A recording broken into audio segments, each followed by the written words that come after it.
Salut, c'est Amaury, donc on va voir ensemble aujourd'hui comment ouvrir et gréer un pack de windsurf freeride. Donc première chose, quand la planche arrive du transporteur, essayez de l'ouvrir devant lui et assez rapidement et correctement pour pouvoir la renvoyer s'il y a un problème. Donc déjà on va enlever les petits serrages en plastique. Hop. Là vous pouvez le faire avec le cutter. Pareil pour le bout du carton, on peut ouvrir avec le cutter. Ensuite on enlève le carton avec la petite boîte des footstraps livrée avec.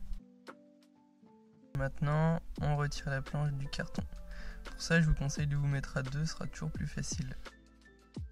Plutôt que de tout déchirer, je vous conseille de soigneusement découper la dernière couche, donc le carton et le papier, avec un ciseau en coupant sur la largeur de la planche. De cette façon vous pouvez retirer beaucoup plus facilement d'un côté et de l'autre la fin de l'emballage. Ensuite, vous pouvez bien checker l'état de la planche avec le transporteur. Donc le dessous de la planche, les rails, le pont, l'état du boîtier. Le fait d'avoir découpé soigneusement l'emballage, ça vous permet de remettre les deux morceaux, de rescotcher et de remettre tout ça dans le carton. Pareil, je vous conseille de vous faire aider parce que tout seul c'est un petit peu compliqué. Donc si tout va bien, vous avez une petite boîte livrée avec la planche. On y retrouve les 4 straps et une petite pochette avec les vis d'aileron et la vis de décompression. Au niveau des réglages de straps, si vous débutez, je vous conseille d'utiliser la position la plus centrée à l'avant et un seul strap arrière au milieu. De cette façon, vous pourrez avoir plus de contrôle à basse vitesse. Si vous progressez ou si vous êtes plus expert, vous allez prendre plus de vitesse et très vite ressentir le besoin d'écarter les straps vers l'extérieur.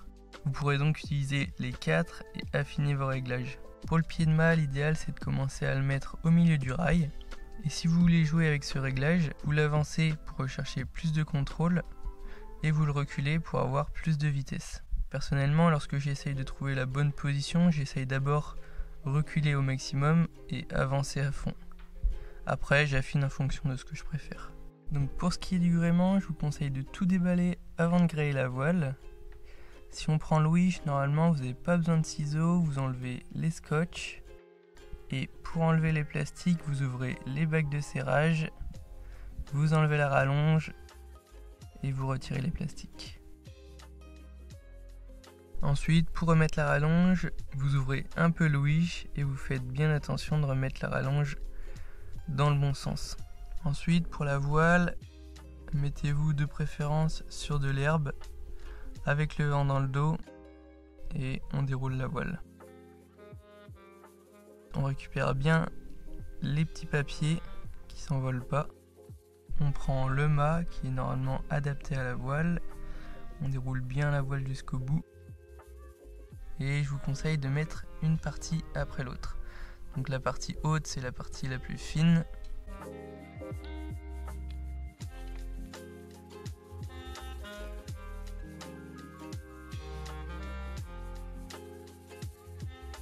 Et ensuite on emboîte les deux parties.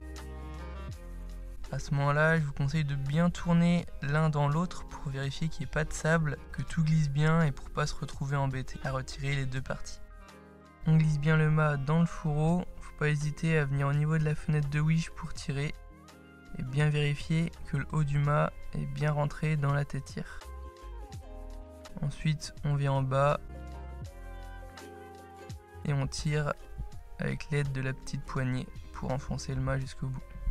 Après on prend la rallonge, on regarde bien les indications. Donc nous on a un mât de 4,30 pour une voile qui fait 6 mètres et on a besoin d'un mât qui fait 4,31. Donc on va mettre à peu près 1, 2 ou 3 cm de rallonge pour être tranquille.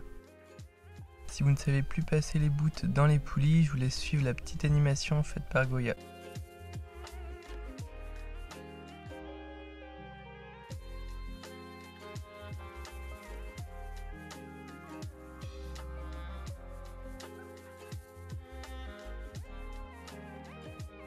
Si vous avez une rallonge duotone à cliquer, vous la réglez comme une rallonge classique. La différence arrive au moment de passer le bout dans les poulies. Donc vous avez une boucle, vous la passez dans la poulie de la voile, dans l'idéal les deux les plus éloignés pour répartir les forces, et ensuite vous venez passer la boucle dans la seule poulie de la rallonge.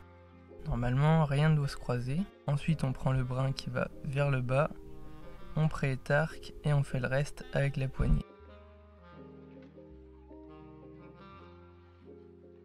Pour naviguer et pour étarquer, la poignée est sur le mode plus.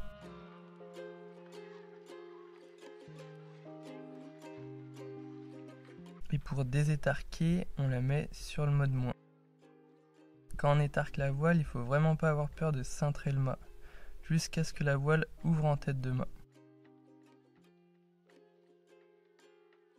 De cette façon, le bout des lattes autour de la fenêtre de wish vont venir se positionner correctement. Normalement, plus vous allez étarquer, plus vos lattes vont passer facilement. C'est vraiment important de bien étarquer la voile, parce que c'est vraiment embêtant d'avoir des lattes qui ne passent pas. Et plus ça vous permettra d'avoir une voile équilibrée.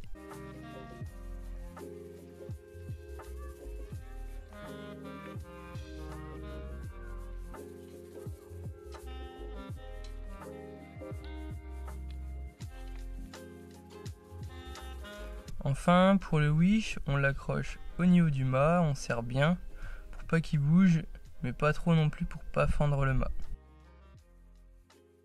On l'accroche au point d'écoute, ici c'est le même système que pour la rallonge à cliquet de chez Duotone. On prend la boucle, on la passe dans l'œillet et on passe dans la poulie. Plus vous allez tirer, plus vous allez aplatir la voile si le vent est fort. Au contraire, si vous tirez pas trop, vous allez laisser un peu de creux et donc rendre la voile un peu plus puissante. Quand les voiles sont neuves, on a quelquefois besoin de resserrer les lattes.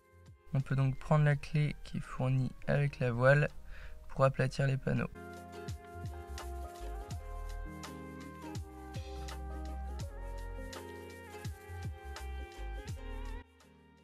Quelquefois, on a des petits plis qui restent dans la voile, faut pas s'inquiéter, c'est des plis qui disparaissent quand le vent prend dans la voile.